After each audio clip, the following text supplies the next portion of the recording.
Hello students, आप सभी को नवीन मैथ्स गुरु चैनल पर एक बार फिर से स्वागत है, अभिनंदन है। आज के इस वीडियो में हम लोग पढ़ेंगे आर अग्रवाल क्लास 11th के एक्सरसाइज 18A के क्वेश्चन नंबर 20 से लेकर के 22 तक के क्वेश्चन को सॉल्व करेंगे। तो यह सॉल्यूशन ऑफ ट्राइंगल के पार्ट नंबर 4 वीडियो है। इससे पहले 3 वीडियो अपलोड हो चुके हैं। अगर किसी तरह का समस्या हो तो आप उस वीडियो को भी देख सकते हैं।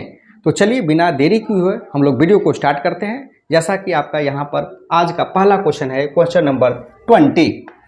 तो पहले हम इस क्वेश्चन को रीड कर लेते हैं। क्या लिखा हुआ है? Solve the triangle in which a equal to 2 centimetre, b equal to 1 centimetre and c equal to √3 centimetre. इसका मतलब ये हुआ कि अगर आपका यहाँ पर साइड गिवन है तो सॉल्व करने का मतलब है कि उसका एंगल फाइंड करनी है आपको। ठीक है, तो यहाँ पर हम लोग पहले लिख लेते हैं क्या क्या दिया गया है। तो देखिए, given a equal to 2 centimetre, b equal to 1 centimetre, c equal to √3 centimetre. तो यहाँ पर हम लोग कोसाइन फार्मूला का यूज करेंगे, तब जाकर के उसका एंगल ए बी हम लोग फाइंड करेंगे। यानी कि हमें क्या फाइंड करना है? ए बी और एंगल सी फाइंड करनी है, यही आपको फाइंड करना है। तो कोसाइन फार्मूला का यूज करेंगे तो कॉस ए बराबर क्या होगा? तो B square plus C square minus ए स्क्वायर 2bc होता है ना। अब देखिए, b के जगह पर कौन सा वैल्यू है? 1 है, तो 1 का स्क्वायर। c के जगह पर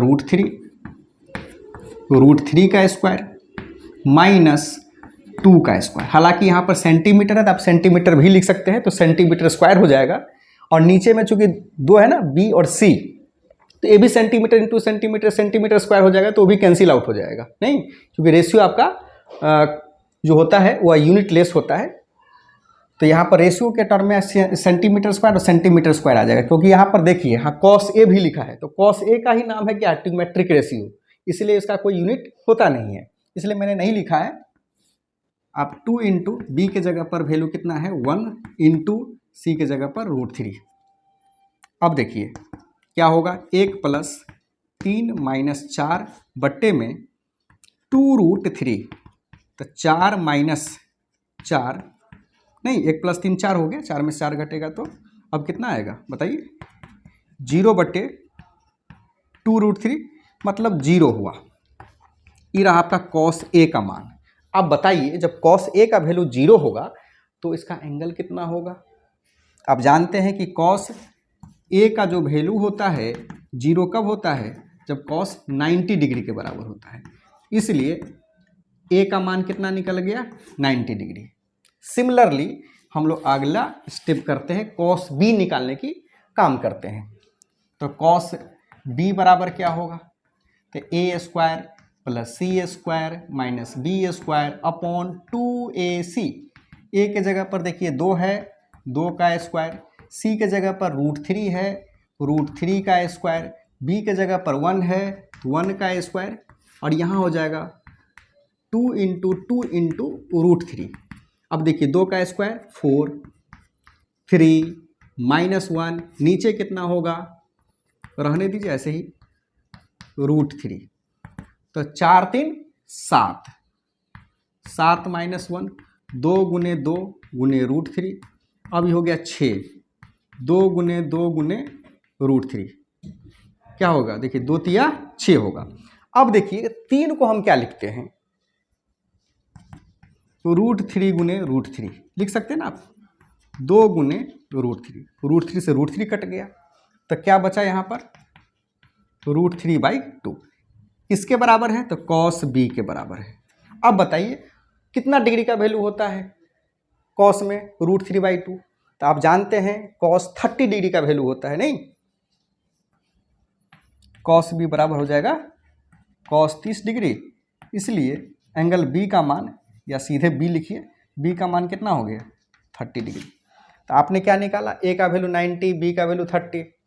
तो अगर आप कॉस सी का मान निकालना हो अगर इस फार्मूला पर तो भी निकाल सकते हैं, या नहीं तो आप जानते हैं सम ऑफ एंगल ऑफ ट्राइंगल कितना होता है? 180 डिग्री है ना।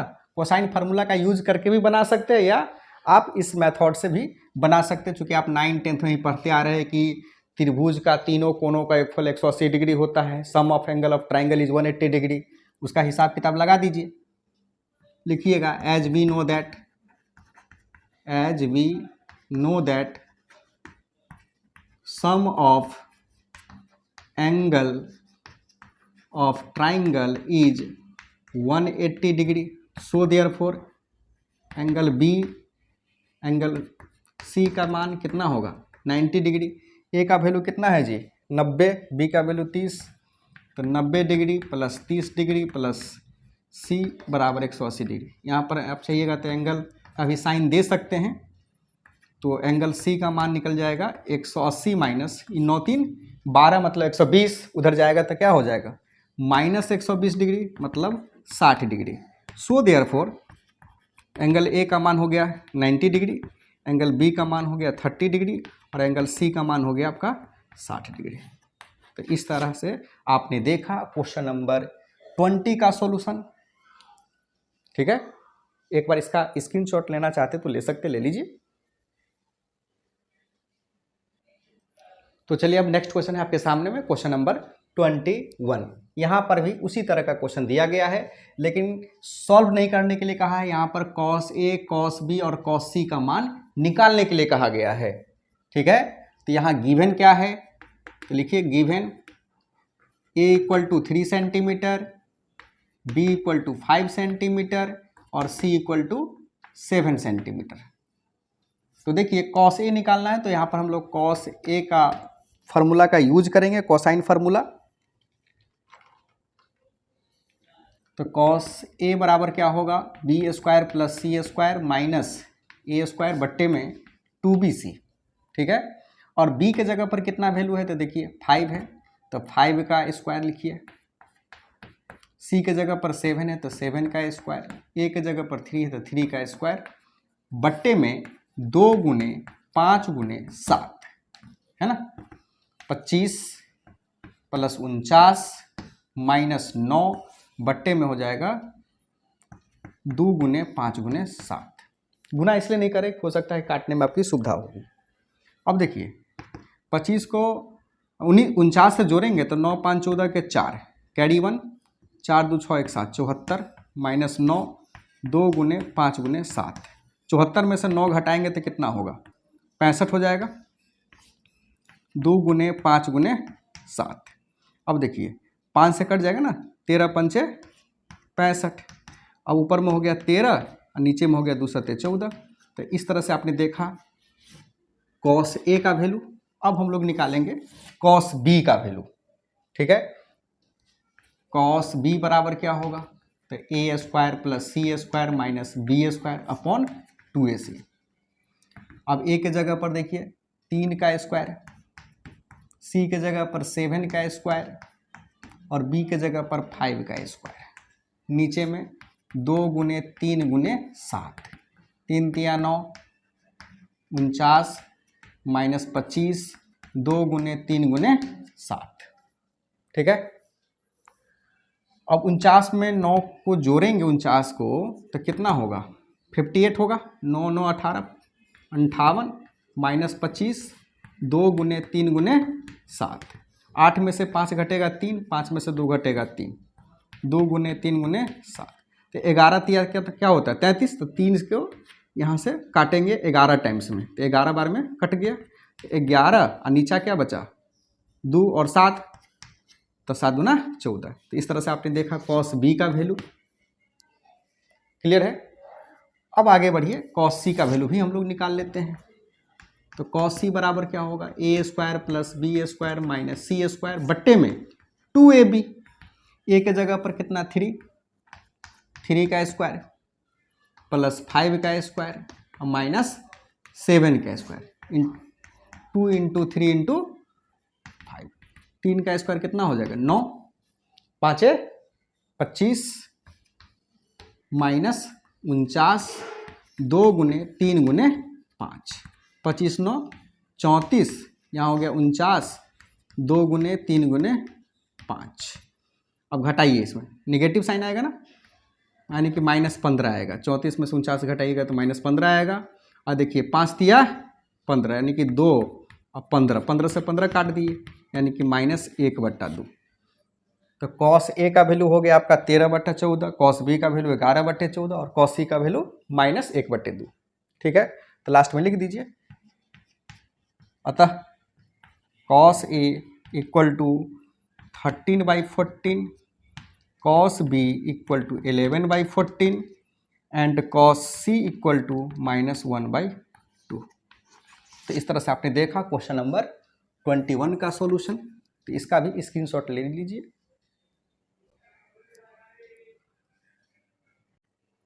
तो चलिए आज का लास्ट क्वेश्चन है मेरे पास, अब क्वेश्चन नंबर 22।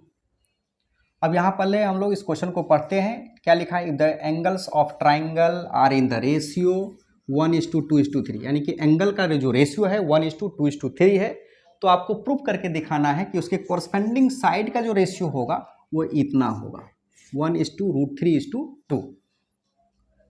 तो हम लोग क्या करेंगे सबसे पहले इसको सॉल्यूशन करने में कि उस एंगल को हम लोग एज्यूम कर लेते हैं, यानी कि मान लेते हैं। तो क्या मानिएगा? तो लिखिएगा लेट एंगल ए बराबर x डिग्री, angle B equal to 2x degree और angle C equal to 3x degree.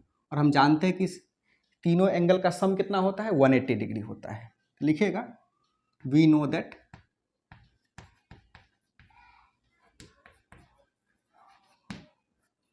sum of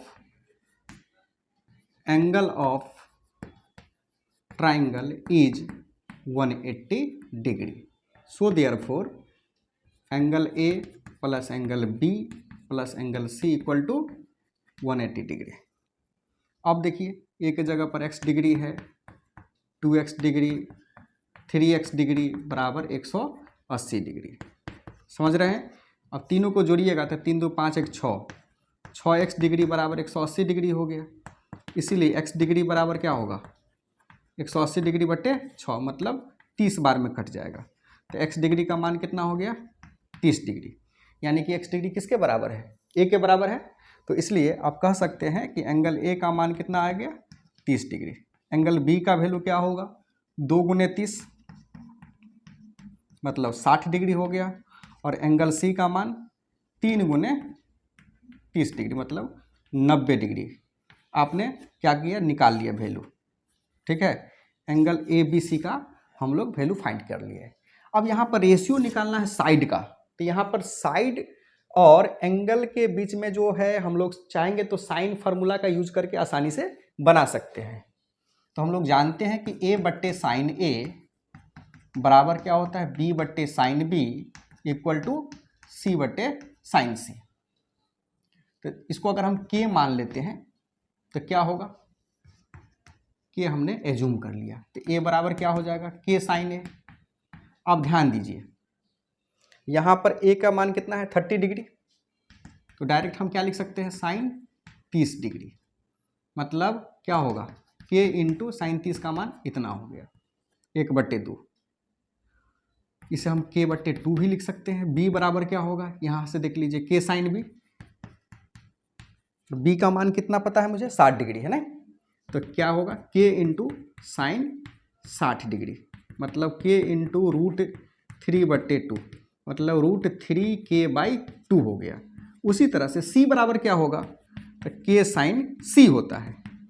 तो साइन c के जगह पर कितना वैल्यू है? 90 डिग्री है ना। तो अब यहाँ पर कितना डाल दीजिएगा? Sign 90 degree. और साइन 90 का वैल्यू कितना होता है? 1 होता है ना। यानी कि हो गया सीधे k। तो ए बी सी का हम लोग मान तो निकाल लिए है। अब इसको क्या करते हैं? रेशियो के फॉर्म में लिखेंगे अगर, तो क्या लिखेंगे? a:2b:c। तो यहाँ पर कितना आपका वैल्यू है? k/2। यहाँ कितना है? √3k/2 और यहाँ कितना है? k है ना। तो एक बात देखिए आप लोग कि यहाँ पर 2 है लेकिन इसमें 2 नहीं है। तो क्या हम इसे 2 से अगर ऊपर नीचे मल्टीप्लाई करा लेंगे तो कोई दिक्कत नहीं ना। अब क्या होगा? 2 से 2 सब कट जाएगा, k से k सब कट जाएगा। क्या मिलेगा आपको? 1:√3:2। यही तो आपको प्रूव करना था ना, है ना जी। लिखा हुआ था प्रूव दैट। तो इस तरह से आपने देखा ए बी सी का जो रेशियो है वो क्या है? 1:√3:2। प्रूव्ड, लिख दीजिए प्रूव्ड। तो इस तरह से आपने क्वेश्चन नंबर 22 का सॉल्यूशन भी देख लिया। तो फिर मिलते हैं हम लोग नेक्स्ट वीडियो में, तब तक के लिए धन्यवाद, थैंक यू।